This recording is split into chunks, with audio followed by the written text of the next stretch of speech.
Tribes பார்வையாளர்களுக்கு வணக்கம். இன்று நம்மோடு இணைந்துள்ள சிறப்பு விருந்தினர் இடதுசாரி செயல்பாட்டாளர் தோழர் நாதன் அவர்கள். வாருங்கள், அவரோடு உரையாடலாம். தோழர் வணக்கம். வணக்கம் தோழர். தோழர், வருகின்ற 10ஆம் தேதிக்குள் தமிழக சட்டமன்றம் அப்படின்றது காலாவதி ஆகிறது. ஏற்கனவே 21 தேர்ந்தெடுக்கப்பட்ட சட்டமன்றம், முதலமைச்சரும் அவருடைய அமைச்சரவையும் ஆளுநருக்கு ராஜினாமா கடிதத்தை கொடுத்து விட்டார்கள். ஆளுநரும் அதை ஏற்றுக்கொண்டு விட்டார்.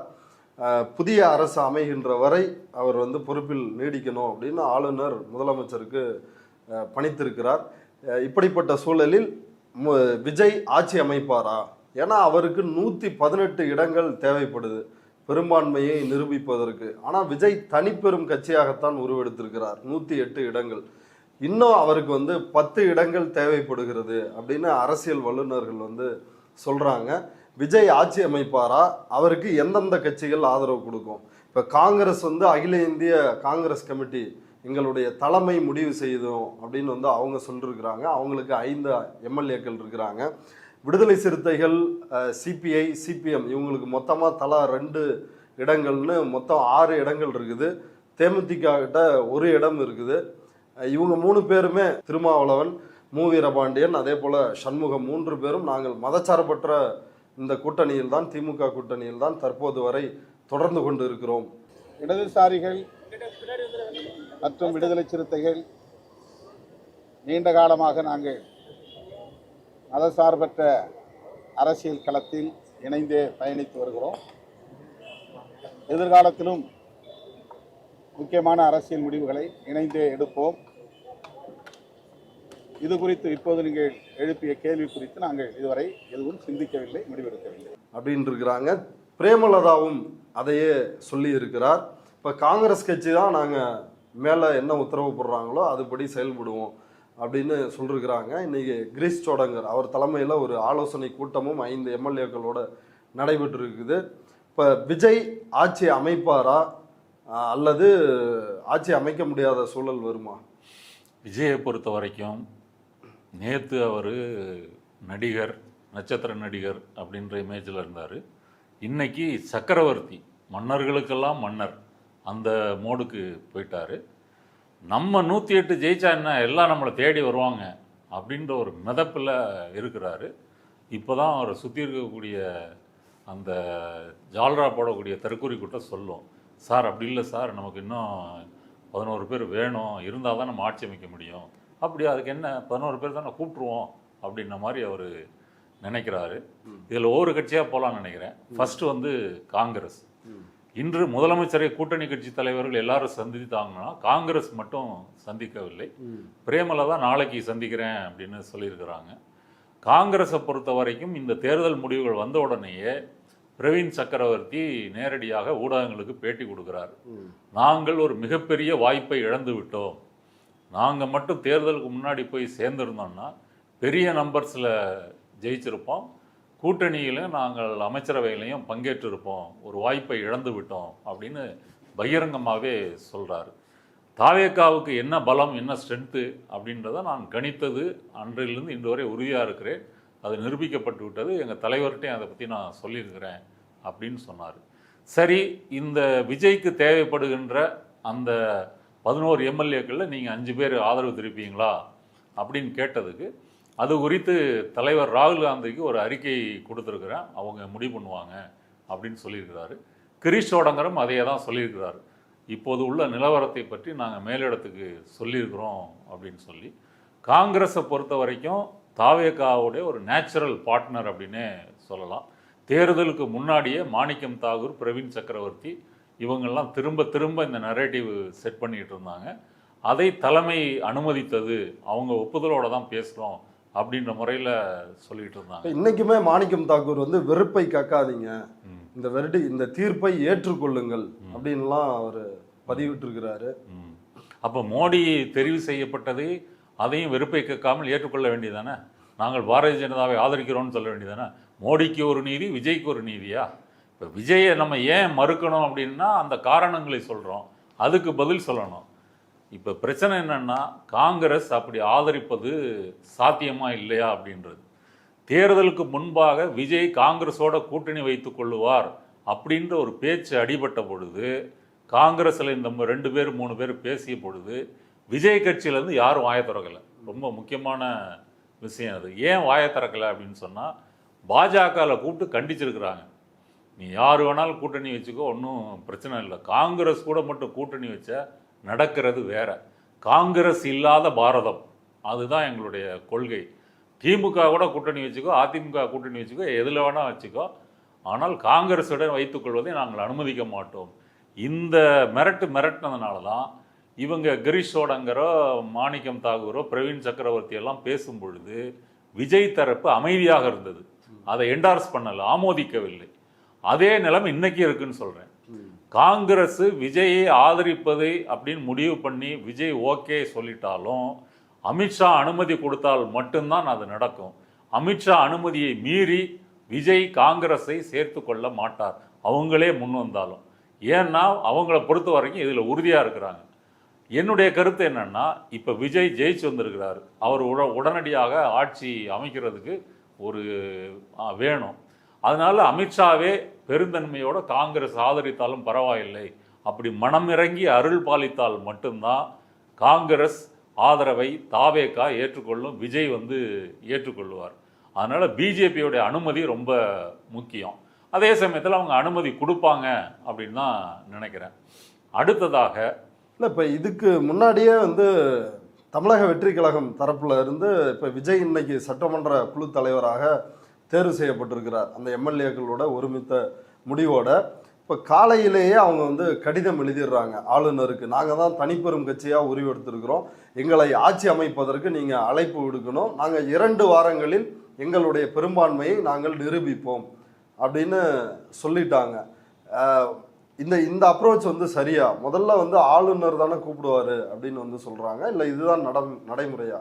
நம்ம வழக்கமாக குதிரை பேரத்துக்கான ஒரு நேரம் கேட்கறது தான் இந்த 15 நாள் நம்பிக்கையில்லா தீர்மானத்துக்கு முன்னாடி. நீ வாங்குறியா நான் வாங்குறியா இதெல்லாம் பேசி ஒரு செட்டில் ஆகும். அதற்கு தான் இந்த டைம் அவங்க கோருவது. விஜய் நேற்று என்ன சொன்னார்? எல்லோரும் வெற்றி சான்றிதழ்கள் வாங்கிவிட்டு உடனே பனையூருக்கு வாருங்கள், நான் காத்திருப்பேன். அது ரொம்ப முக்கியம்.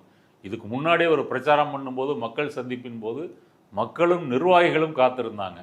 இப்போ ஆட்சி அமைக்கும் போது இவர் காத்திருக்கிறாராம். அதுவும் எல்லாரும் பனையூருக்கு வரணுமா, ஸ்டார் ஹோட்டலே மொத்தமாக ஒரு ஹோட்டலையே வாடகைக்கு எடுத்துகிட்டு தங்க வைப்பாங்களாம். உன் கட்சி எம்எல்ஏக்கள் மீது உனக்கே நம்பிக்கை இல்லை, எல்லாம் விட்டுட்டு ஓடிடுவான் அப்படின்ற கண்டிஷன் தான். நமக்கு கிடைத்த தகவலின்படி தாவேகால உள்ள பல குழுக்கள் இருக்குது. அது பல குழுக்களால் இணைக்கப்பட்ட ஒரு கூட்டணி கட்சின்னே சொல்லலாம். மற்ற கூட்டணிகள் வர்றது இருக்கட்டும். உதாரணத்துக்கு செங்கோட்டையன் கையில் ஒரு 25 எம்எல்ஏக்கள், புசி ஆனந்த் கையில் 30 எம்எல்ஏக்கள், ஆதவர்ஜுனா கையில் ஒரு 3 எம்எல்ஏக்கள், சிடி நிர்மல்குமார் அவருக்கு 3, விஜய்க்கு ஒரு 5, இப்படியெல்லாம் கூட்டினீங்கன்னா அந்த 108 வந்துடும். இந்த குழுக்கள் தான் இன்னைக்கு அமைச்சர் யார் ஆக போகிறோம் இதெல்லாம் முடிவு பண்ணிட்டு இருக்காங்க. அதனால் தாவேகா ஒரே கட்சியாக இருக்குது, ஒருங்கிணைந்த ஒரு இயக்கமாக இருக்கிறது அப்படின்னு நினைத்து கொள்ளக்கூடாது. விஜய்க்கு எந்தெந்த தொகுதியில் யார் போட்டிட்டாங்க, அவன் பேர் என்ன, அவன் ஜாதகம் எதுவுமே அவருக்கு தெரியாது. அவருக்கு தெரிஞ்சது ஒரு 4-5 பேர் கேட்டிங்கன்னா அவ்வளோதான் சொல்லுவார். அதை தாண்டி இந்த அவர் 2 போட்டிட்டு இருக்கார் இல்லையா, 106ல் ஒரு 6 கழிச்சிட்டிங்கன்னா 100 வேட்பாளர் யார் அப்படின்னா அவருக்கு தெரியாது. இதுதான் அவருடைய நிலைமை. அப்படி இருக்கும்போது இந்த நேரத்தை இவர்கள் வாங்குவதற்கு பேரம் பேசுவதற்கான ஒரு காலம். இதில் என்ன பிரச்சனைன்னா, திமுகவையும் திமுக கூட்டணியும் அதிகமாக திட்டியிருக்காரு, அதிமுக கூட்டணியும் கொஞ்சம் கம்மியாக திட்டியிருக்காரு, பிஜேபியை திட்டவே இல்லை. இப்போ திட்டினவங்ககிட்ட சீட்டு கேட்கணும். 2வது நீங்கள் தான் போய் கேட்கணும். அவங்க உங்கள் பனையூருக்கு வெத்தலை பாக்கெல்லாம் வச்சு ஐயா வந்துட்டேன், உங்கள் இதை நான் ஆதரிக்க தயார் அப்படின்னு அவங்க வர மாட்டாங்க, நீங்கள் தான் எடுத்துகிட்டு போகணும். முன்ன ஜெயலலிதா காலத்தில் கூட அது நடந்திருக்குது. அப்படி இருக்கும்போது இவர் தன்னுடைய அந்த சக்கரவர்த்தி சிம்மாசனத்திலிருந்து இறங்கி காரில் ஏறி விசிக ஆஃபீஸுக்கோ அல்லது கம்யூனிஸ்ட் கட்சி ஆஃபீஸுக்கோ போய் ஐயா எங்களுக்கு ஆதரவு தாருங்கள் அப்படின்னு கேட்கணும். ஆமாம், சிபிஎம் மாநில செயலாளர் சண்முகம் அதுதான் சொல்கிறாரு, நீங்கள் ஆதரவு கொடுப்பீங்களான்னு விடாமல் கேட்குறாங்க. ஏங்க முதல்ல அவர் நிலைப்பாட்டை சொல்லட்டும், அதுக்கப்புறம் நாங்கள் பேசுகிறோம். நாங்கள் இந்த திமுக கூட்டணியில் தான் தொடர்றோம். அவர் கேட்காம நாங்கள் என்ன எப்படி எங்களோட நிலைப்பாடை சொல்ல முடியும்? ஆமாம், அவங்க கேட்டாலும் எங்களுடைய மாநில பொதுக்குழு கூடி பேசி தான் முடிவு சொல்ல முடியும். அவர் வந்து கேட்கணும், அதுக்கு பிறகுதான் சொல்ல முடியும்னு சொல்லியிருக்காங்க. இன்னொரு புறம் நாங்கள் மதசார்பற்ற கூட்டணியில் தான் இருக்கிறோம் அப்படின்றதையும் சொல்லியிருக்காங்க. விசிகாவும் அதே மாதிரி தான் சொல்லியிருக்கு. அவர் ஒன்றும் கேட்கவே இல்லை, நம்ம கேட்கல, அப்புறம் எப்படி, அதே சமயம் நான் கூட்டணிலாம் இருக்கிறோன்னு சொல்லியிருக்காங்க. விசிகாவை பொறுத்தவரை தலைவர் தொல் திருமாவளவன் அவர்களுக்கு ஏற்கனவே அவர் ஒரு முறை பேட்டியில் சொல்லியிருக்காரு, என்னை ஆர்எஸ்எஸ்லேருந்து முக்கியமான ஆட்கள் என்னை வந்து சந்தித்தாங்க, ஒன்றிய அரசில் அமைச்சர் பதவி இதெல்லாம் ஆஃபர் பண்ணாங்க, ஆனால் அது என் கொள்கைக்கு எதிரானது அப்படின்றத நான் சொல்லியிருக்கிறேன் அப்படின்னு அவரே வெளிப்படையாக சொல்லியிருக்கிறார். உண்மையிலேயே மோடியும் அமித்ஷாவும் திருமாவளவனை வரவழைத்து அவருக்கு அமைச்சர் பதவி கொடுக்கறதெல்லாம் அவங்களுக்கு எந்த பிரச்சனையும் இல்லை. இவர் தான் இந்துத்துவா கொள்கையை இறுதி வரை எதிர்ப்போம் என்ற கொள்கைக்காக அதை மறுத்திருக்கிறார். அப்படிப்பட்டவர் இன்னைக்கு விஜய் ஆதரிக்கும் இதுக்கு போவாரா அப்படின்னா போக மாட்டாரு அப்படின்னு தான் நம்புகிறேன். ஏன்னா விஜய் பாஜகவின் பி டீம் போல செயல்படுகிறார். பாரதிய ஜனதாவை நேரடியாக பெயர் சொல்லி எதிர்ப்பதற்கு கூட அஞ்சுகிறார். இதுவும் திருமாவளவன் அவர்கள் சொல்லியிருக்கிறாங்க. அதே போல சீமானும் விஜயும் ஆர்எஸ்எஸ் பெற்றெடுத்த குழந்தைகள்னு சொல்லி திருப்பரங்குன்றம் போராட்டத்தில் இப்படியே பேசியிருக்கிறார். இதையெல்லாம் வைத்து பார்க்கும்போது அவர் விஜயை ஆதரிப்பதற்கு வாய்ப்பு இல்லை. இதை விட பெரிய ஆஃபர்லாம் வந்தும் கூட கொள்கையின் வழி உறுதியாக நின்ற திருமாவளவன் அவர்கள் இப்பவும் உறுதியா இருப்பாரு அப்படின்னு நம்ம நம்பலாம். வைகோ வந்து எந்த கட்சியுமே தாவேகாவுக்கு போவாது, தாவேகா வந்து எங்க கூட்டணி கட்சியில வந்து ஆதரவு கேட்கணும் அப்படின்ற எண்ணமே அவங்களுக்கு வராது அப்படின்னு அவர் சொல்லிருக்கிறார். அவர் ஆணித்தரமா சொல்வதற்கு காரணம் அவங்க உதயசூரியன் சின்னத்துல போட்டிட்டு இருக்கிறாங்க. அதனால நீங்க போகவே முடியாது. இருந்தாலும் அவர் உளமாற சொல்லியிருக்கிறார் அப்படின்றதுனால அதை நம்ம கேலி பண்ண வேண்டியதில்லை. இப்ப பிரச்சனை என்னன்னாங்க, விஜய் கட்சியில யாராவது இவங்கெல்லாம் போய் கூட்டணி சேர்க்கிறதா கற்பனையில் வச்சுக்கோமே, அத்தோட அவங்க கட்சியினுடைய கௌரவம் அந்தஸ்து எல்லாமே காலி. நீங்க யோசிச்சு பாருங்க, விஜய் மேடையில் இருக்கிறாரு, கீழே ரசிகர்கள் இருக்கிறாங்க, டிவிகேன்னு விசில் அடிச்சுட்டு ஓய் ஓய் ஓய்னு இருக்கும்போது நீங்க கூட்டணியில சேர்ந்து அமைச்சரா மாறி அங்க போய் வந்து விசிகாவோ கம்யூனிஸ்ட் எம்எல்ஏக்களோ போய் தளபதி விஜய் அவர்களே ஓன்னு அப்புறம் ஒரு கைதட்டு. யோசிச்சு பாருங்க, உங்க தகுதி அந்தஸ்து எல்லாத்தையும் இழந்துருவீங்க, மான மரியாதை எல்லாமே போயிடும். ஏன்னா விஜய் மட்டும்தான் அங்கே கடவுள். அந்த கடவுளுக்கு நீங்களும் ஒரு அடிமையாக அதான் போய் நீங்கள் சேர வேண்டியிருக்கும். அடுத்தது அப்படி சேர்ந்துட்டீங்கன்னா உங்கள் கட்சியும் காலி. உங்கள் கட்சியில் இருக்கக்கூடிய தொண்டர்கள் தோழர்கள் எல்லாருக்கும் தலைவர் இப்போ யார், விஜயா மாறிடுவார். விஜயை வச்சு தான் உங்கள் பார்ட்டியோடைய ஃபங்க்ஷனே அப்படின்ற மாதிரி தீர்மானிச்சிட்டதுனால உங்களுடைய சுயத்தை இழந்து விடுவீர்கள். அதனால் அப்படி ஒரு தற்கொலை பாதைக்கு விசிகாவோ கம்யூனிஸ்ட் கட்சி தோழர்களோ போக மாட்டாங்க அப்படின்றத நம்பணும். அவங்களும் அப்படி தான் இருக்கணும். ஆனால் தோழர் பாலகிருஷ்ணன் முந்தா நாள் ஒரு ஸ்டேட்மெண்ட் விட்டார் இல்லையா நேற்று, இந்த வெற்றிக்கு பிறகு தமிழகத்தில் இளைஞர்கள் ஒரு தீவிரமான மாற்றத்திற்காக வாக்களித்திருக்கிறார்கள் அப்படின்னு சொல்லியிருக்கிறாரு. இதை நான் உண்மையாக கண்டிருக்கிறேன். நேற்றும் நம்ம அதை பற்றி பேசியிருக்கிறோம். இது இளைஞர்களின் மாற்றத்துக்கான தேர்தல்லாம் இல்லை, இது ரசிகர்கள் அந்த ரசிக மனப்பான்மையில் அந்த கல்ட்டு நட்சத்திர அந்த நாயகனுக்கு அந்த நட்சத்திர பிம்பத்திற்காக அடிக்கப்பட்ட வாக்கு. இது இளைஞர்களுடைய அலை புரட்சி அப்படிலாம் கிடையாது. அதனால் விசிகாவோ கம்யூனிஸ்டோ இவங்கெல்லாம் அப்படி போய் சேர்ந்தா அவங்க கட்சியை தாவேகா என்ற அந்த கூட்டத்திடம் அடகு வைக்க வேண்டியிருக்கும். அதை செய்ய மாட்டார்கள் அப்படின்னு தான் நான் நம்புகிறேன். ஓகே, இப்போ அடகு வைக்க வேண்டி இருக்குன்னா மொத்த கட்சியே காலி பண்ணிடுவார் விஜய், அப்படி சொல்றீங்களா? எப்படி சொல்றீங்க? மொத்த கட்சியே அவர் காலி பண்ணிடுவாருன்னா அவர் விரும்பி செய்ய போறதில்ல. ஒன்ஸ் நீங்க கொண்டு சேர்த்துட்டீங்கன்னா அதோட முடிஞ்சு போச்சு. நீங்க அங்க வந்து என்ன சொல்றது, அவர் தான் கருவறையில் இருக்கக்கூடிய மூலக்கடவுள். நீங்க வந்து சுற்று பிரகாரத்தில் இருக்கிற மாதிரி ஒரு ஆளா இருந்தீங்கன்னா உங்களுக்கு எந்த மதிப்பு மரியாதையும் இல்லை. இப்போ 108 எம்எல்ஏக்கள் பேருமே அந்த விஜயை தவிர்த்துட்டு மற்ற தொகுதி மக்களுக்கு யார் விஜய் வேட்பாளர்லாம் தெரியாது. போகிறாங்க, விசில பார்க்குறாங்க, ஓட்டு போட்டுட்டு வந்திருக்காங்க. நம்ம தொகுதியில் யார் எம்எல்ஏ அப்படின்றது கூட வாக்களித்த அந்த மக்களுக்கோ இளைஞர்களுக்கோ பெண்களுக்கோ தெரியாது. அப்படி இருக்கும்போது விஜய் என்ற அந்த ஒற்றை முகத்தினுடைய ரசிக பிம்பத்துக்காக இருக்கக்கூடிய ஒரு கட்சியில் நீங்களும் கொண்டு போய் சேர்ந்தீங்கன்னா நீங்களும் அந்த ரசிக பிம்பத்திற்கு உங்களுடைய தொண்டர்களை கொடுக்க வேண்டியிருக்கும். உங்கள் தொண்டர்களும் அதில் அந்த ரசிக பிம்பத்தில் அடிபட்டு போய்விடுவார்கள்.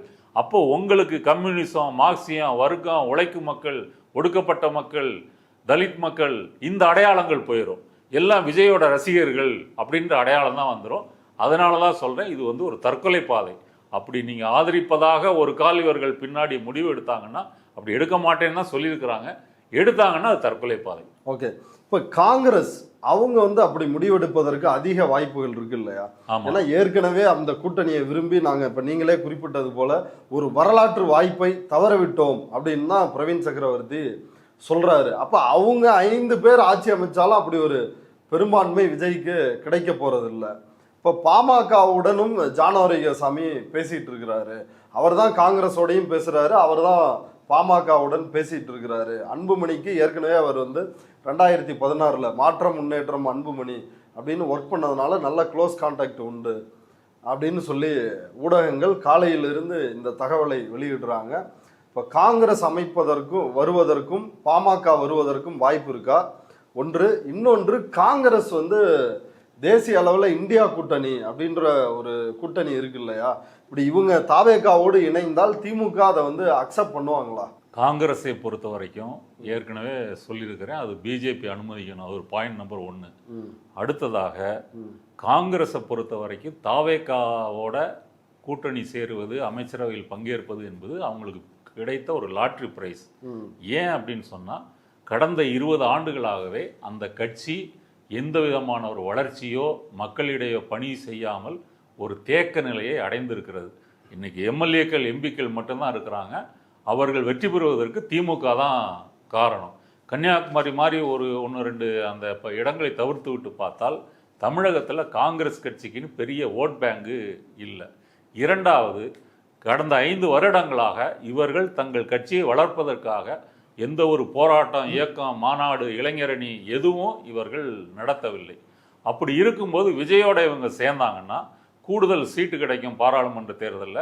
அதை வைத்துக்கொண்டு, விஜயினுடைய செல்வாக்கை வைத்துக்கொண்டு நம்ம இன்னும் அதிகமாக ஜெயிக்கலாம் அப்படின்னு இவங்க கணக்கு போடுறாங்க. திமுகவோட சேர்ந்தீங்கன்னா சீட்டும் கம்மியாக இருக்குது. திமுகவினுடைய உழைப்பை நீங்கள் அங்கீகரிக்க வேண்டியிருக்கு, அவங்க சொல்கிறதெல்லாம் கேட்க வேண்டியிருக்கு. ஆனால் தாவேகா போயிட்டா அப்படின்னா ஒன்றும் பிரச்சனை இல்லை, அவர் முகத்தை காமிச்சு ஈஸியாக ஜெயிச்சிடலாம் அப்படின்ற முறையில் நினைக்கிறாங்க. அதனால இது ஒரு குறுக்கு வழி. அதிகாரத்தை பிடிப்பதற்கு, கட்சியை வளர்க்காமலேயே கட்சியினுடைய வளர்ச்சியை ஒரு பிம்பம் போல ஊதி பெருக்குவதற்கு தாவேகா ஒரு நல்ல குதிரை அப்படின்றதா பிரவீன் சக்கரவர்த்தியோடலாம் கருத்து. அவர்கள் அப்படி சேரும் பட்சத்தில் நீங்கள் சொல்லுவது போல இந்தியா கூட்டணியில் ஒரு முக்கியமான பிரச்சனை வரும். இந்தியா கூட்டணி பில்டு பண்ணுவதற்கு திமுக தான் ஒரு முதன்மையான சக்தியாக இருந்தது. மற்ற நீங்கள் மம்தாவோட காங்கிரஸுக்கு பிரச்சனை இருக்குது, கேரளாவால் கம்யூனிஸ்டுகளோட பிரச்சனை இருக்குது. ராகுல் காந்தி போய் அவங்க பிஜேபியோட பி டீம்னு அங்கே சொல்கிறாரு, அங்கே போய் மம்தாவை பி டீம்னு சொல்கிறாரு. இப்படிலாம் இருக்குது. அதே போல் ஆம் ஆத்மியோட நல்ல உறவு இல்லை. டெல்லி தேர்தலில் அவங்க தனித்து போட்டிட்டார்கள். அப்போ மிச்சம் இருக்கிறது யார் ஜென்யூன் அப்படின்னு பார்த்தீங்கன்னா அகிலேஷ் யாதவ், தேஜஸ்வி யாதவ், திமுக. இதில் திமுக தான் 40க்கு 40 எம்பிக்களை தமிழகத்திலிருந்து கொடுத்துருக்கிறது. அப்போ இந்தியா கூட்டணி உருவாவதற்கு முக்கியமான பங்காளியாக இருந்த திமுக இவர்கள் விடுவதாக இருந்தால் 2029 பாராளுமன்ற தேர்தலில் அது ஒரு பெரிய பிரச்சனையாகும். அதனால் 29ல் இந்தியா கூட்டணி பிஜேபியை வீழ்த்த வேண்டும், அந்த முயற்சி முக்கியமாக இல்லை. இன்னைக்கு நமக்கு வந்து பல மாநிலங்களில் இழந்துட்டோம், கேரளாலாம் இப்போ ஜெயிச்சிருக்கிறோம், தமிழ்நாட்டிலே நமக்கு ஒரு வாய்ப்பு. அவருக்கு முரண்பாடு உள்ள தலைவர்கள், இப்போ கெஜ்ரிவால் அவரும் தோத்து ஆட்சி இழந்துட்டாரு. இப்போ பஞ்சாப்லையும் வந்து ஆட்சிக்கு சிக்கல் இருக்குது, அங்கேயும் குதிரை பேரம் வந்து நடக்க ஆரம்பித்து விட்டது. அதே போல் வெஸ்ட் பெங்கால் மம்தா பானர்ஜி அவங்களும் தோத்துட்டாங்க, கட்சியும் தோத்துருச்சு. அதே போல் தமிழ்நாட்டில் இப்போ இந்த தேர்தலின் போது கூட்டணியில் மிகப்பெரிய உரசல் உருவானுச்சு. திமுகவும் தோற்றுவிட்டது, அதனுடைய தலைவரும் தோற்றுவிட்டார். கேரளாவில் கம்யூனிஸ்டுகள் அவர்களும் தோற்றுவிட்டார்கள். அப்போ இவங்க எல்லாம் தனக்கு அட்வைஸோ இல்லை தனக்கு வந்து ஒரு போட்டியாவோ இருக்கக்கூடிய, ஸ்டாலின் அப்படி ஒரு போட்டியில் இல்லை, ஏற்கனவே சொல்லிட்டாரு. ஆனால் மற்றவர்கள் அப்படி இவருக்கு தானே பாசிட்டிவான ஒரு சூழல் இருக்குது. அப்போ இவங்களெல்லாம் கழிச்சிட்டு பார்த்தா காங்கிரஸ் மட்டும்தான் இருக்கு. இப்போ தேஜஸ்வி யாதவ் கூட அவங்களுக்கு நல்ல உறவு இல்லை. பீகார் தேர்தலையே எவ்வளவு குடைச்சல் காங்கிரஸ்லேருந்து கொடுக்கப்பட்டது. மிகவும் கடைசி நேரத்தில் தான் அவரை முதலமைச்சர் வேட்பாளராக ஏற்றுக்கொண்டாங்க. இதையெல்லாம் நம்ம பார்த்துருக்குறோம். இங்கே பிரச்சாரத்தில் ஒன்றாம் மேடையில் ஏறவே இல்லை. கேரளாவுக்கு எத்தனை வாட்டி போனார் ராகுல் காந்தி, பிரியங்கா காந்தி எல்லாம் போயிருக்காங்க. இங்கே ஒரே ஒரு தான் வந்தாங்க, அதுவும் ஸ்டாலின் கூட மேடை ஏறவில்லை. அப்படி இருக்கும்போது அகிலேஷ் யாதவ் பார்ப்பாரு, என்ன காங்கிரஸ் மற்ற எல்லா இடங்கள்லையும் வந்து ஒரு முரண்பட்டுக்கிட்டு எல்லாத்தையும் இது சண்டை போட்டுக்கிட்டு இருக்காங்க, அப்போ இவங்களோட நம்ம ரொம்ப நெருக்கமாக இருக்கக்கூடாது, பாருங்கள் ஸ்டாலின் அங்கே பகைச்சிக்கிட்டாங்க, இங்கே மம்தாவை பகைச்சிக்கிட்டாங்க, கம்யூனிஸ்டரோட உறவு இல்லை அப்படின்னு அவர் உஷாராயிருவார். அப்போ அவர் யாரை தேடி வருவார்? காங்கிரஸ் அல்லாத இந்தியா கூட்டணி கட்சிகளோட தான் அவங்க தொடர்பு கொண்டு அப்படி உருவாவதற்கு வாய்ப்பு இருக்கிறது. நீங்கள் அதனால் காங்கிரஸ் வந்து மற்ற எதிர்க்கட்சிகளோட முரண்பாடுகள் இருந்தாலும் அடுத்த தேர்தலை சந்திக்கணும்னு சொன்னால் திமுக முக்கியம். திமுக வேண்டாம் அப்படின்னு முடிவு பண்ணாங்கன்னா கம்யூனிஸ்ட் வேண்டாம், மம்தா பானர்ஜி வேண்டாம், அகிலேஷ் யாதவ் வேண்டாம், தேஜஸ்வி யாதவ் வேணாம் அப்படின்னு தான் முடிவு பண்ண வேண்டியிருக்கும். தேஜஸ்வி யாதவ் இங்கே வந்து ஸ்டாலினோட மேடை ஏறி பிரச்சாரம் பண்ணுறாரு. அதனால் இந்தியா கூட்டணியினுடைய மற்ற கட்சிகளோட நல்ல உறவு ஸ்டாலினுக்கும் திமுகவுக்கும் இருக்குது, காங்கிரஸுக்கு தான் இல்லை. யோசிக்க வேண்டியது காங்கிரஸ். பந்து இப்போ காங்கிரஸுடைய கோர்ட்டில் இருக்குது. அவர்களும் அப்படி ஒரு தப்பான முடிவெடுத்தாங்கன்னா அப்போ ஒரு நீண்டகால நோக்கத்தில் இந்துத்துவாவை வீழ்த்த வேண்டிய கடமை அவர்களுக்கு இல்லை அப்படின்றதான் புரிந்து கொள்ளப்படும். பாமக குறித்த கேள்வி, அதுக்கு என்ன பதில்? பாமகவை பொறுத்த வரைக்கும் அவர்கள் சௌமியா அன்புமணி ஜெயிச்சிட்டாங்க, உடனே வந்து 5 சீட் இருக்குது, அவங்களுக்கு 5 சீட் இருக்கு, மேடத்தை வந்து அமைச்சராக்கணும், துணை முதலமைச்சர், இப்படி என்ற பெருங்கனவுகள்லாம் அன்புமணி ராமதாஸுக்கு கண்டிப்பாக இருக்கும். அதனால இந்த இதுவரைக்கும் நம்ம பேசின கட்சிகள்லேயே விஜயை தேடி போகக்கூடிய கட்சியாக பாமக மட்டும்தான் இருக்கும். அந்த அளவு அவர்கள் அதிகாரம் இல்லாமல் கடந்த ஒரு 10-15 ஆண்டுகளாக காய்ந்து போய் கிடக்கிறார்கள். மன்மோகன் சிங் ஆட்சியின் போது இருந்த அமைச்சரவையில் பங்கேற்றதை தவிர்த்து விட்டு பார்த்தால் அதற்கு பிறகு எங்கேயும் முடியலை. பாஜக ஏதாவது நமக்கு வந்து கொஞ்சம் கண்ணசைவில் பதவி தரணும்னு அன்புமணி எதிர்பார்த்தாரு, ஆனால் அப்படி தர முடியாதுன்னு அவங்க சொல்லிட்டாங்க. அதனால் அன்புமணியை பொறுத்த வரைக்கும் 200% விஜய் இவங்களே நேராக பனையூருக்கு போய் நாங்களும் வாரோம் அப்படின்னு வாலண்டியராக வண்டியில் ஏறுவதற்கு வாய்ப்பு இருக்கிறது. ஆனால் அதிலும் ஒரு பிரச்சனை என்னென்னா, இதுவும் பிஜேபி ஓகே சொல்லணும். அன்புமணியை பொறுத்த வரைக்கும் கடந்த 15-20 ஆண்டுகளாக அவர் பிஜேபியினுடைய RSSனுடைய ஆளாகத்தான் இருக்கிறார். நேரடியாக மோடிக்கும் அமித்ஷாவுக்கும் சப்பை கட்டு கட்டக்கூடிய ஒரு தலைவராக இருக்கிறார். பிஜேபி பொறுத்த வரைக்கும் ஒரு ஸ்லீப்பர் செல்லு மாதிரி இவங்களை அனுப்பி வைப்போம், இவங்களை அனுப்பி வச்சா தாவேக்கால என்ன நடக்கிறது, மந்திரி சபை இதெல்லாம் நம்ம பார்த்த மாதிரி இருக்கும், இல்லைனாலும் அவங்களும் நேரடி கண்ட்ரோலில் தான் இருக்கிறாங்க, சரி இது வந்து 2ஆம் பட்ச ஒரு கண்ட்ரோலாக இருக்கட்டும் அப்படின்னு அவங்க ஆசீர்வாதம் பண்ணி அனுப்புவதற்கும் வாய்ப்பு இருக்கிறது. எகைன் அமித்ஷா இதை வந்து ஓகே சொன்னாதான் பாமகவும் போக முடியும். காங்கிரஸ் டிவிகேவுக்கு விஜய்க்கு ஆதரவு கொடுத்தால் அவங்க வந்து ஒரு 5 இடங்கள் காங்கிரஸ் கிட்ட இருக்குது, பாமக கிட்ட ஒரு 4 இடங்கள் இருக்குது, இப்போ 9 இடங்கள் தானே இருக்குது. இப்போ பெரும்பான்மைக்கு 118 அப்படின்னா இன்னும் 12 இடங்கள் தேவை. ஏன்னா விஜய் 2 தொகுதியில் போட்டிக்கிட்டு இருக்கிறாரு, ஒன்றை வந்து ராஜினாமா பண்ணி ஆகணும். அதே போல சபாநாயகர் அவர் வந்து இந்த வாக்கு அரசு பெரும்பான்மையை நிரூபிப்பதற்கான அந்த வாக்கெடுப்பின் பொழுது டை ஆனாதான், சமமான வாக்குகள் பதிவானா இவர் தன்னுடைய வாக்கை பதிவு செய்து ஆட்சியை காப்பாற்றுவார் அப்படின்றது தான் இருக்குது. இப்போ இது வந்து சாத்தியமா? இவங்க 2 பேரும் ஒரே கூட்டணியில் காங்கிரஸும் பாமகவும் இருப்பது வந்து சாத்தியமா? இப்போ மீதி இடங்கள், மீதி 3 அல்லது 2 இடங்களோ தேவைப்படுது, அந்த ஆதரவு யார் கொடுப்பா? காங்கிரஸும் பாமகவும் ஒன்றாக ஆதரிப்பது ஏற்கனவே நடந்திருக்கு. ஏன்னா மன்மோகன் சிங் காலத்தில் பாமக அமைச்சரவையிலேயே இருந்திருக்கு. அதனால அவங்களுக்குள்ள பெரிய முரண்பாடு வர தேவையில்லை. பட் 2மே பிஜேபியோடைய அனுமதி பெறணும், அதுதான் முக்கியம். பாமகவையும் அனுமதி கொடுத்துட்டாங்க, காங்கிரஸும் சரி ஒளிஞ்சு போன்னு விட்டுட்டாங்கன்னா நீங்க சொன்னது போல் 5 நாளும் 9, இன்னும் ஒரு 2 வேணும் இல்லையா? 2 எம்எல்ஏக்கள் வேணும். இந்த 2 எம்எல்ஏக்களை யாரை வைத்து எடுப்பது?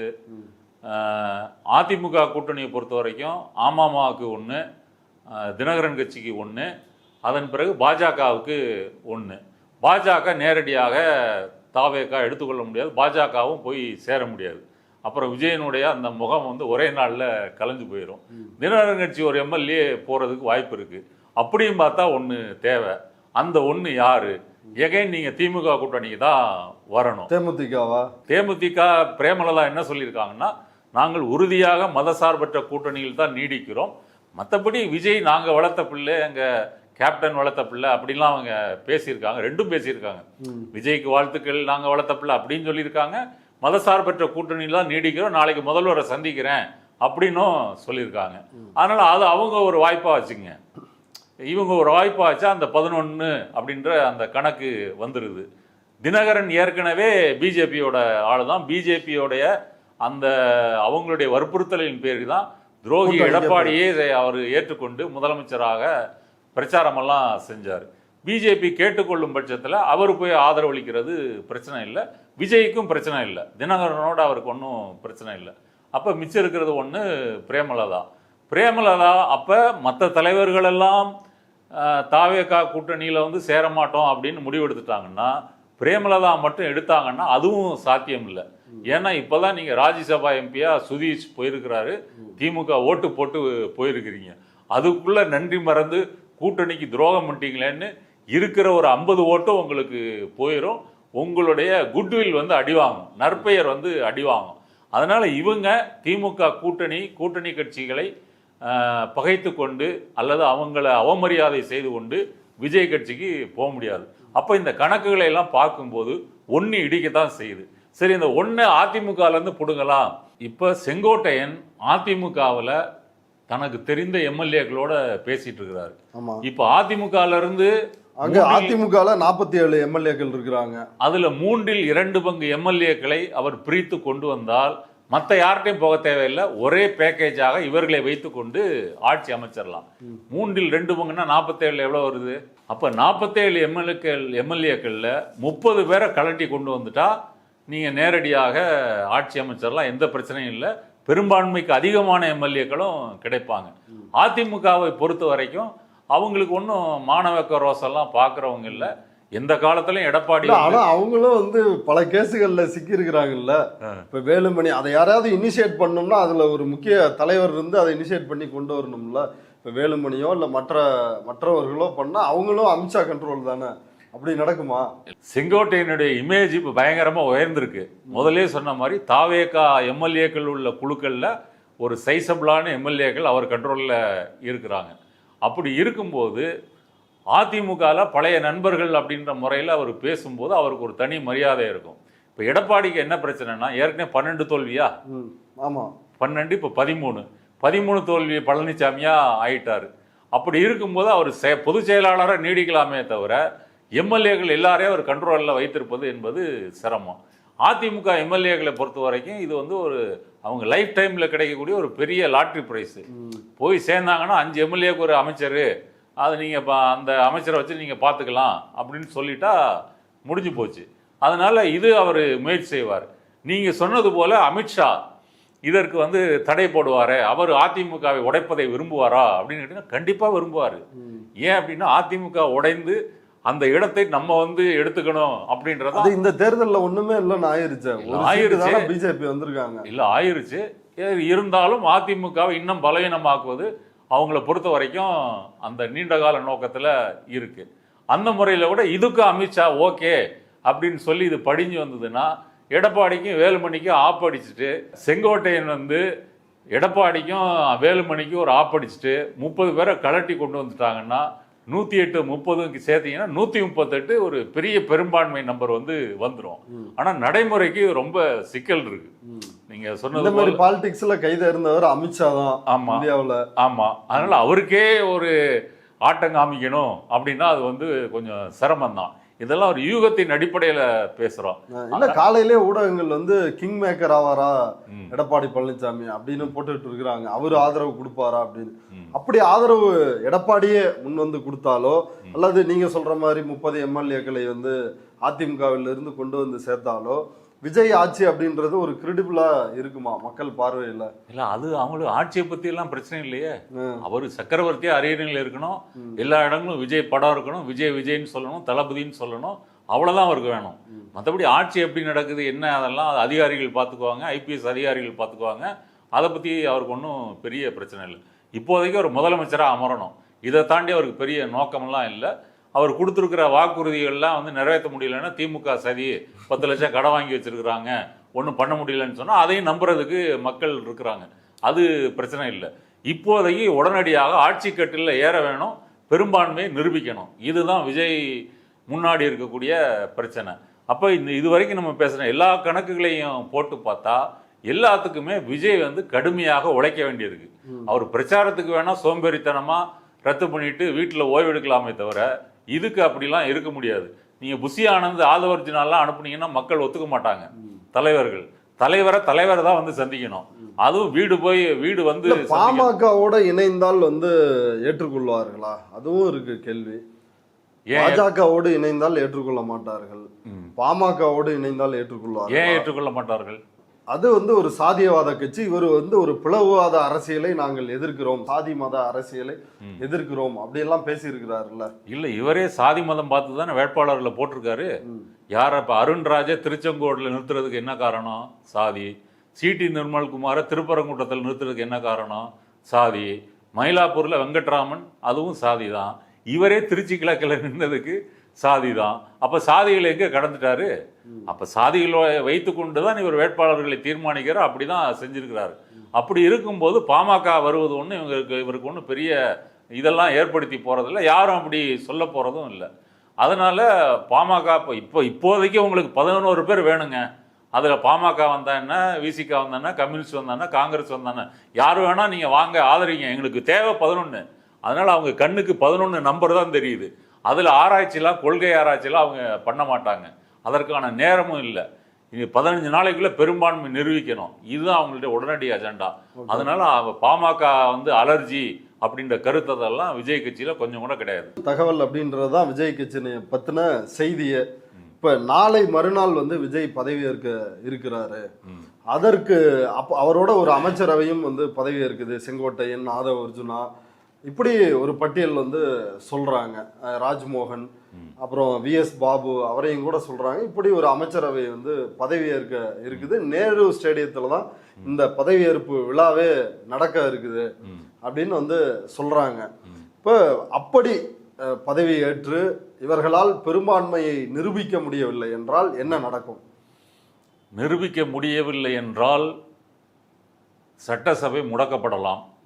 ஒன்று முடக்கப்படலாம்னா ஆட்சியை கலைக்காம சட்டசபையை மட்டும் முடக்கி வச்சிருப்பாங்க. அது 6 மாசம் தான் செய்ய முடியும். குடியரசுத் தலைவர் ஆட்சி. ஆமா, 6 மாசம் தான் செய்ய முடியும். அதுக்கு பிறகு நீங்க தேர்தல் நடத்தணும். ஸோ 6 மாசம் எக்ஸ்டெண்ட் பண்ணலாம். அதுக்கு பிறகு முடியாது, தேர்தலை நடத்தி தான் ஆகணும். அந்த 6 மாசம் எதுக்குன்னா அதுக்குள்ள குதிரை பேரங்கள் நடந்து ஏதாவது சேர்ந்து அப்படி பண்ணுவாங்களா அப்படின்றதான் கேள்வி. விஜயோட நம்பிக்கை என்னன்னா, இந்த 15 நாளைக்குள்ள நம்ம 11 நம்பர் தானே, சின்ன நம்பர் தானே, தேர்த்திடலாம் அப்படின்னு நினைக்கிறாரு. ஆனால் அதில் 1008 பஞ்சாயத்து இருக்கிறது. மற்றபடி இந்த அரசியல் கட்சிகளை பார்த்து பேசி செட் பண்ணிட்டாலும் அப்புறம் குடைச்சல் இருக்கு. அந்த 11ல ஒருத்தர் பிரச்சனை பண்ணாருன்னு வைங்க, என்ன அவருக்கு அதை கொடுத்துருக்கீங்க, எனக்கு இந்த துறையை கொடுத்துருக்கீங்க, எனக்கு அந்த துறை வேணும், இப்படி எல்லாம் பிரச்சனை பண்ணாருன்னா இதெல்லாம் புதிய பிரச்சனைகளாக இருக்கும்.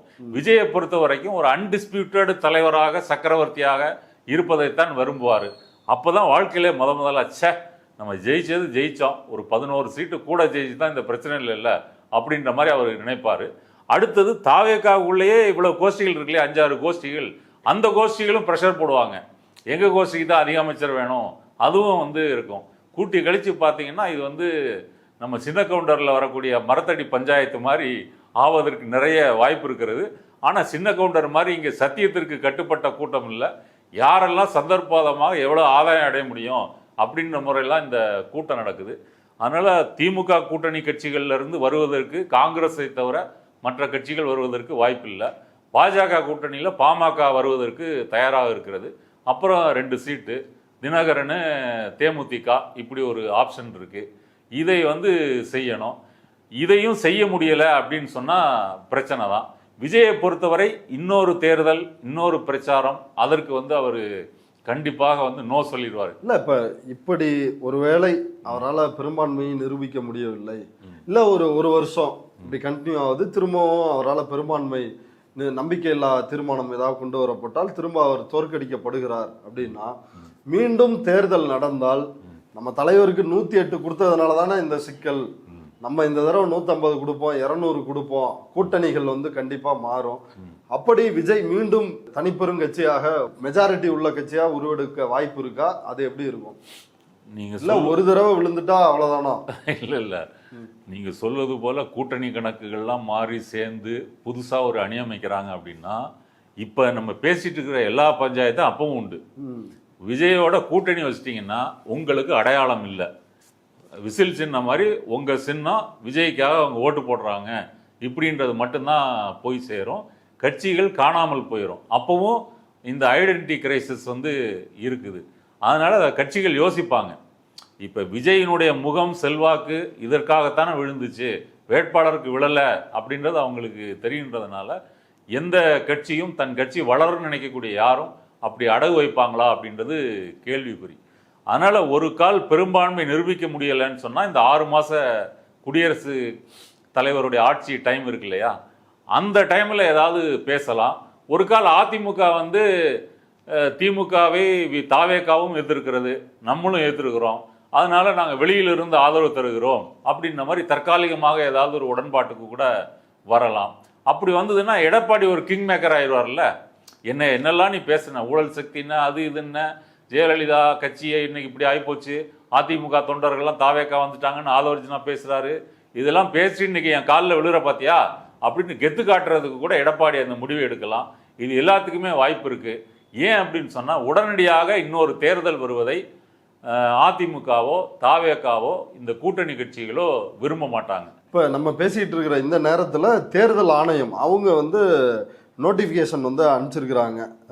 எல்லா மாநில இந்த 5 மாநில கவர்னர்களுக்கும் புதிய சட்டமன்றத்தை வந்து அமைக்கணும் அப்படின்றதுக்கான அறிவிப்பை நோட்டிஃபிகேஷன் வந்து அவங்களுக்கு கொடுத்துருக்குறாங்க. இப்போ இது வந்து அடுத்த கட்டத்துக்கு வந்து நகர்ந்துருக்குது.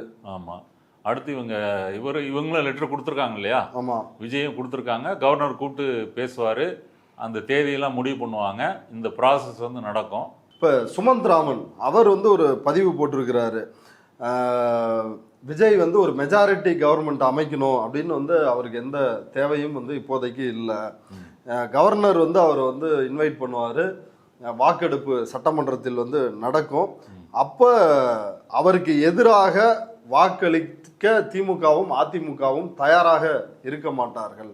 ஏன்னா எடுப்பிலேயே அப்படி வந்து செய்ய மாட்டாங்க அப்படின்னு வந்து சொல்கிறாரு. ஸோ தியரட்டிக்கலாக ஒரு மைனாரிட்டி கவர்மெண்ட்டை வந்து நடத்துவார். அடுத்த 2 கட்சிகளும் அப்செட் ஆகிற வரைக்கும் மைனாரிட்டி கவர்மெண்ட் வந்து தொடரும். மக்களினுடைய தீர்ப்புக்கு எதிராக இப்படி 2 கட்சிகளும் திமுகவும் அதிமுகவும் வந்து பெரும்பான்மையை நிரூபிப்பதற்கான அந்த நம்பிக்கை வாக்கெடுப்பில் அவங்க எதிராக வாக்களிப்பதற்கு வாய்ப்பு இல்லை அப்படின்னு வந்து சொல்றாங்க. சுமன் சி ராமன் போட்டிருக்கிறது ஒரு முக்கியமான பாயிண்ட் தான். அவருடைய நோக்கம் எப்படியாவது திமுக ஒழிக்கணும் அப்படின்றதுக்காக இந்த ரொம்ப யோசிச்சு போட்டிருக்கிறாரு.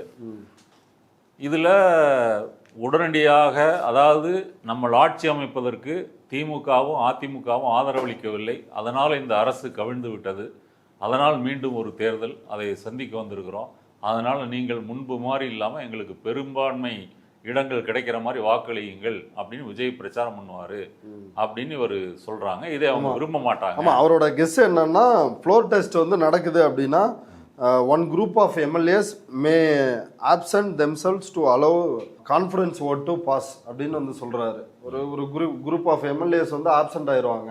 அப்படி ஆப்சென்ட் ஆயிட்டாலே இந்த நம்பிக்கையில்லா தீர்மானம் வந்து அப்படி நடக்கிறதா இருந்தா அது அதிமுக அணியில் நடப்பதற்கு தான் நிறைய வாய்ப்பு இருக்கிறது, திமுக அணியில் நடப்பதற்கு வாய்ப்பு இல்லை. அடுத்தபடியாக இந்த தேர்தலில் திமுகவும் அதிமுகவும் செய்த முக்கியமான ஒரு பிழை என்னன்னா விஜயை ஃப்ரண்டலாக எதிர்த்து அட்டாக் பண்ணாமல் விட்டது.